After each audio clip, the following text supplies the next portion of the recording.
Hello everyone, divine Joy triple seven में आप सभी का स्वागत करती हूँ। मैं हूँ निधि। कैसे हैं आप? आई होप आप सभी स्वस्थ होंगे, सुखी होंगे और सुरक्षित होंगे। आज की जो रीडिंग है ये थोड़ी सी डिफरेंट है। हालांकि इसे सब देख सकते हैं, अपने अपने पार्टनर के हिसाब से आप देख सकते हो, but this is for same gender love. अगर आप सेम जेंडर में हैं और आप सेम जेंडर लव करते हैं तो आपके पर्सन आपके बारे में क्या सोच रहे हैं यहाँ पर हम देखेंगे। अनदर अगर आप नहीं भी हैं सेम जेंडर में तो भी आप इस रीडिंग को अपने हिसाब से अपने पार्टनर के लिए देख सकते हैं। चलो देख लेते हैं क्या है, क्या थॉट है आपके पर्सन की आपको लेकर के। Angels, universe and divine please guide करिए। सबसे पहला कार्ड यहाँ पर आ गया है 9 ऑफ सॉर्ड्स का, और इसके बाद में यहाँ पर जो कार्ड है वो है आपके लिए नाइट ऑफ सॉर्ड्स के कार्ड है। यहाँ पर आ गया है एस ऑफ वॉन्स का कार्ड, यहाँ आ गया है पेज ऑफ कॉइन्स का कार्ड, यहाँ पर एस ऑफ सॉर्ड्स के कार्ड्स को हम देख पा रहे हैं। यहाँ पर 7 ऑफ वॉन्स, यहाँ पर आ गया है आपके लिए किंग ऑफ कॉइन्स, यहाँ आ गया है 7 of swords, S of cups and this is 5 of wands. ठीक है, तो अब हम राशियों की अगर बात कर लेते हैं यहाँ पर, तो चारों एलिमेंट्स है Aries, Leo, Sagittarius, Libra, Aquarius, Gemini, Taurus, Capricorn, Virgo, Cancer, Scorpio, Pisces, सभी राशियों के लोग इस रीडिंग को देख सकते हैं। यहाँ पर आ गया है 8 of swords, 5 of coins and 3 of swords and followed by 8 of coins. ठीक है, तो क्या दिख रहा है?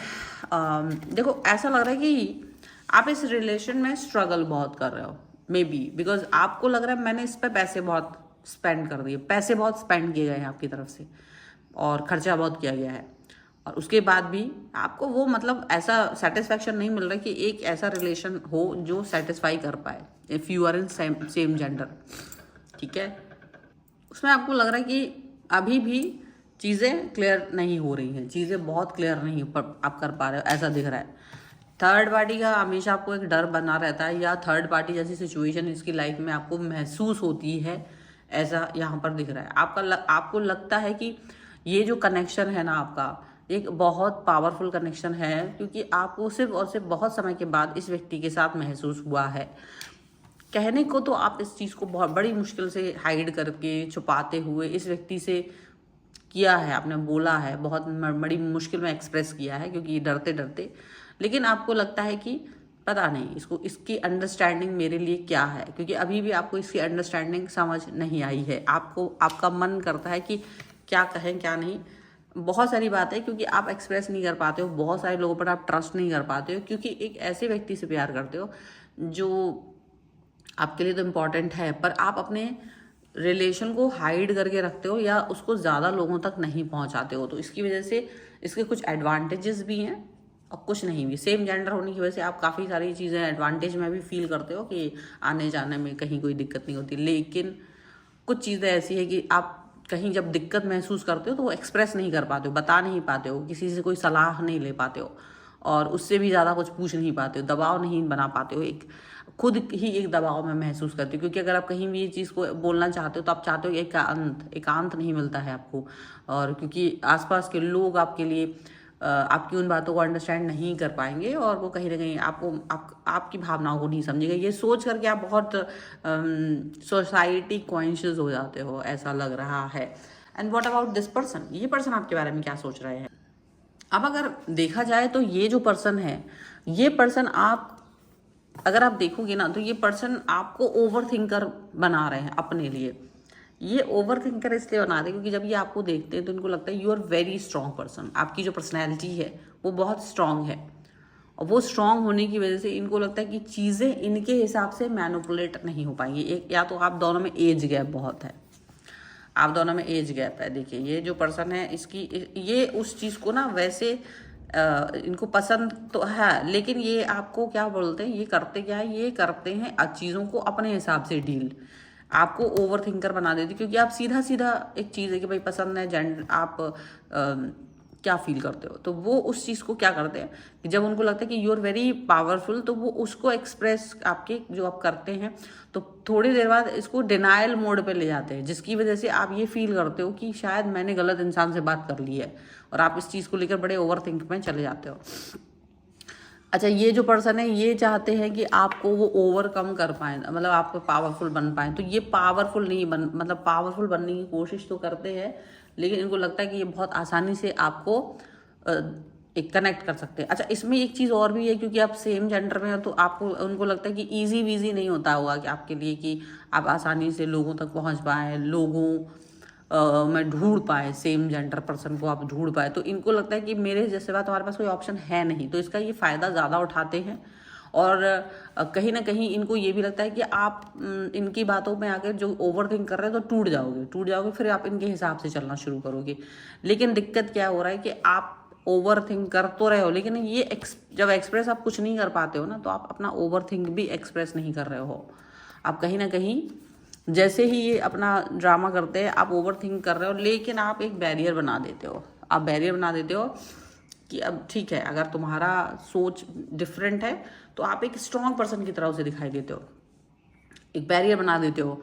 अगर आप उन्हें फेवर कर रहे थे, आप उन्हें पैसे दे रहे थे, आप उन्हें कुछ भी ऐसा कुछ कर रहे थे, तो आपने वो सब कुछ अचानक से रोक दिया, क्योंकि आप इनसे बेहतर स्थिति में हो। आपकी जो कंडीशन है, फाइनेंशियल कंडीशन है, स्टेबिलिटी है लाइफ में, वो इनसे बेहतर है। और जब आपकी फाइनेंशियल कंडीशन इनसे बेहतर है, तो आप इस व्यक्ति से सिर्फ एक कनेक्शन चाह रहे थे। आप इनसे क्या चाह रहे थे? एक प्रेम चाह रहे थे, आप प्यार चाह रहे थे, कनेक्शन चाह रहे थे। पैसा वगैरह आपके लिए इतनी मायने नहीं रख रहा था। आप फेवर कर रहे थे इनका, आप इनको हर समय इनका फेवर करते थे, आप इनके लिए लाइफ में हर चीज़ को अच्छा करने की कोशिश करते थे। ये चीज़ है यहाँ पर। और ये जो इनके हिसाब से चीज़ें चलना चाह रही थी, वो इनको लगता है कि जैसे आपने अचानक से जब फेवर करना बंद कर दिया ना, जब इन्होंने इस चीज़ पे चालाकी दिखाई और आपने फेवर करना बंद कर दिया, तो इनको क्या है कि इनको थोड़ा सा महसूस हुआ कि इन्होंने गलत कर दिया है, इन्होंने ये चीज़ को गलत कर दिया, इन्होंने आपसे डिस्टेंस मेंटेन करके गलत कर दिया है, इन्होंने कहीं ना कहीं ये चीज़ जो आपके साथ की है वो गलत है। और गलत चीज़ों का आप कहीं से कहीं तक फेवर नहीं करोगे, ये बात इनको समझ में आ गया। इन्हें लगा था कि आप घुटने टेक दोगे, इनकी गलत बातों को भी एक्सेप्ट करोगे, फिर ये शायद आपसे थोड़ा और चीज़ों को मनवा पाएंगे, ये चाह रहे थे, ठीक है। और ये वो चीज़ चाह रहे थे जो थोड़ी सी मुश्किल थी। बट इन केस कि आप इस चीज़ को वो इस चीज़ को फील कर पाते कि आप उनके सामने घुटने टेक रहे हो, तो उनको ये समझ में आया कि घुटने आप सिर्फ उनकी जो प्रॉब्लमेटिक सिचुएशन है उसके सामने नहीं टेक रहे हो, आप घुटने उनसे प्यार पाने के लिए टेक रहे थे। पर उन्होंने जिस तरह से आपको यूज़ किया, या आपकी भावनाओं के साथ खिलवाड़ किया, या वो उन्होंने सिर्फ ये दिखाया कि अरे आप बहुत स्ट्रांग हैं, तो आपको तोड़ने के लिए उन्होंने ये सब कुछ किया कि पहले तो बहुत आपसे प्यार दिखाया, फिर सडनली उस चीज़ पर पीछे हट गए। क्योंकि उन्होंने क्या किया था, प्यार करते करते सडनली इस चीज़ पर पीछे हट गए कि नहीं, मैं ऐसा पर्सन नहीं हूँ, मुझे ये पर्सन, मैं ऐसे प्यार नहीं करने वाला हूँ, मैं इस तरह का पर्सन नहीं हूँ। तो ये जो पर्सन ने ऐसा कुछ किया है, तो ये आपने बिल्कुल स्पष्टता दिखा दी, अगर आप ऐसे नहीं हैं तो इट्स ओके। पर अब आप ये इन्होंने ये सोचा कि इसके बाद आप इनके पीछे आओगे, पर वो चीज़ आपने नहीं की, इनके पीछे नहीं गए आप। तो इसको ये चीज़ थोड़ी सी मिस्टेकन लग रही है, इनको अपनी गलती लग रही है। अब ये क्या कर रहा है, ये आपके पीछे घूम रहे हैं, ये आपके पीछे पीछे घूम रहे हैं। अब जहाँ आप होते हो, आपके इर्द गिर्द ये पर्सन होते हैं, जहाँ आप होते हो ये आपको देख रहे होते, चोरी छुपे देख रहे होते, आपको पता भी नहीं चलता है ये पर्सन आपके बारे में सोच रहे होते। और इनकी लाइफ में कई सारी स्ट्रगल्स आ गई हैं अचानक से, आपसे मुंह मोड़ते ही इनकी लाइफ में बहुत सारा स्ट्रगल आ गया, बहुत सारा सिचुएशन खराब हो गया। लेकिन आपने इनको सिर्फ, आप इनको स्वीट नज़र आ रहे थे, तो इन्होंने ये सोचा कि चलो मैं इसको, क्योंकि आप ही प्यार ज़्यादा दिखा रहे थे, आप ही सरेंडर ज़्यादा कर रहे थे, तो इसकी वजह से ये पर्सन ने बहुत सारी चीज़ें नहीं एक्सेप्ट की, नहीं मतलब की आपके लिए, जो इन्हें कर देना चाहिए था एज ए पार्टनर, पर इन्होंने नहीं किया। इन्हें लगा कि मेरी कोई गरज नहीं है, मुझे कोई ज़रूरत नहीं है बहुत कुछ करने की, you are doing everything without any effort. आप बिना किसी एफर्ट के ही इनको बहुत कुछ दे रहे थे, ठीक है। वो चीज़ इनको कहीं ना कहीं समझ में आ रही है। और यही बात है कि इन्होंने आपको बहुत सारी कन्फ्यूज़न क्रिएट किया, जिसमें आपको ये भी लगा कि मैं ये पर्सन शायद किसी और व्यक्ति के साथ भी है, थर्ड पार्टी सिचुएशन है। आपको ये भी लगा कि शायद सब कुछ करने के बाद भी मेरा पर्सन मुझसे दूर है। आपको ये भी लगा कि आप अपनी बातों को एक्सप्रेस नहीं कर पा रहे हो और आप ओवर थिंकिंग में चले गए। ये सारे थोड़े से सिम्टम्स, थोड़े से डाउन वाले आपको, आप जो नेचुरल थे उनके सामने आपने दिखाए, पर उसका ही फ़ायदा उठा के इन्होंने और ज़्यादा अपने मैनिपुलेशन करने की कोशिश की। और जब इन्होंने इस तरीके से ज़्यादा ही मैनिपुलेशन करने की कोशिश की, फिर आपने अपना जो एक रूप होता है, पॉजिटिविटी अपने अंदर आप लेकर आए और एक बैरियर जो आपने बनाया है, वही चीज़ और जो स्टेबिलिटी आपने दिखाई है कि अगर आज तुम्हारा साथ मुझे नहीं मिलता है तो इट्स ओके। तो वो वाली चीज़ जो है ना, आपने इस व्यक्ति को दिखाई है, इस व्यक्ति को दिखाई है। और अब ये पर्सन आपके आगे पीछे तो घूम रहा है, बिकॉज इसने ये कभी नहीं सोचा था कि आप इतने स्ट्रॉन्ग पर्सन होंगे। उसने ये कभी नहीं सोचा था।